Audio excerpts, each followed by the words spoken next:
सभी को आदाब। क्योंकि 4 करोड़ से ज़्यादा रोड का काम हो रहा है। अभी रात में मैं आज 12:30 बज रहे रात में यहाँ पे सरप्राइज विजिट दिया हूँ।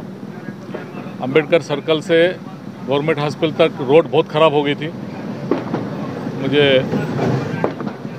2-4 लोग बोले थे कि भाई ये रोड ख़राब हो गई सर, इसको इमीडिएट करना बोल के। तो मैं पहले से इसको ऑलरेडी 4 करोड़ रुपए दे चुका था। ये रोड अंबेडकर सर्कल से आपके हॉस्पिटल तक है।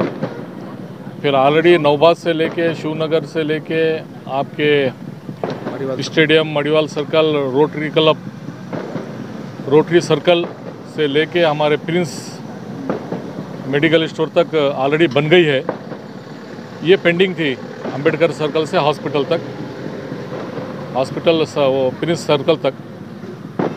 तो इसको मैं सरप्राइज़ विज़िट किया हूँ रात में कि कैसा क्वालिटी कैसा मेंटेन कर रहे, रोड अच्छी क्वालिटी की बन रही नहीं बन रही बोल के। अभी देखा हूँ अच्छी क्वालिटी से वो साइड तो बनाए थे, ये साइड भी अच्छी क्वालिटी कर रहे। मैं भी और एक बार बोला हूँ कि ये रोड अच्छी क्वालिटी होना, क्योंकि यहाँ पे थिकेस्ट पॉपुलेशन है ज़्यादा। अंबेडकर सर्कल से लेके हॉस्पिटल तक बहुत ही ज़्यादा व्हीकल्स का भागदौड़ है पब्लिक का। तो यहाँ पे अच्छी रोड बनना बोल के बोला हूँ, तो वो वादा किए हैं अच्छी बनाते बोल के। इसलिए मैं अभी शुक्रिया अदा करता हूँ सर।